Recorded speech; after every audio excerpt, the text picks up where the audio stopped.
Tiga bubirian.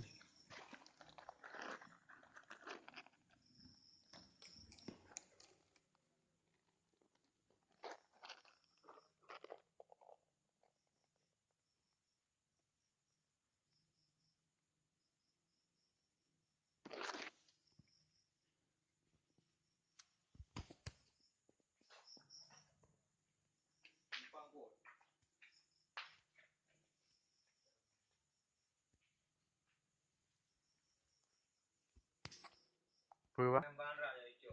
Engkau nak? Malam apa berdarah? Kau berdarah guna wadah yang waktu kuliah yang mana? Berdarah je. Kau nampak? Oh, tak bawa. Cik ada lah. Nyanyo. Ya. Tu anak Memun. Boleh. Raya hak kau. Ya, raya. Ya. Nyopa anak je hawa.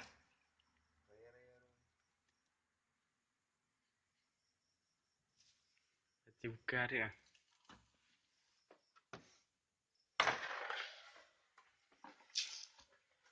Jadi apa dia lampu? Barang. Jadi bayar kau. Pakai lempak rak nah rak pagar lah.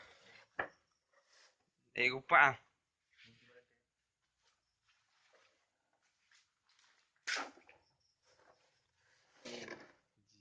Gure ya. Apa aja embek Dah ni? apa gempuk yang juga. Apa aja nyalanya ni? Lempak ah.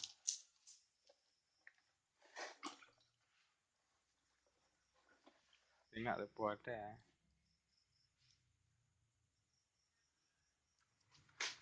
Apa aja nyalanya embek. Lempak lah nanti payah ha. Tadi mari. Ke?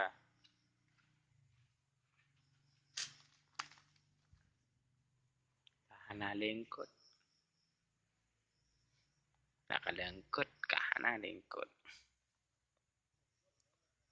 Ikan ni rupanya ikan yang punya orang tu. Punya tetangga sebelah.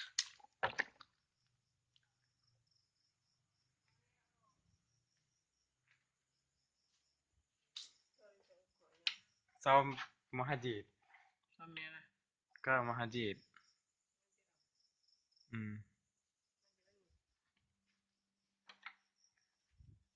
Dalam fiber dia pakai.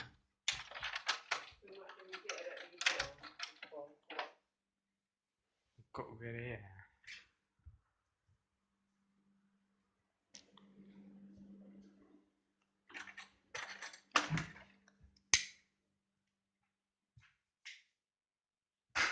Tadi itu ikannya udah diambil lagi yang punya. Jadi katanya itu ikan terbesar juga yang semuanya yang telah dipelihara itu katanya yang paling besar. Cuma nggak tahu kenapa besar.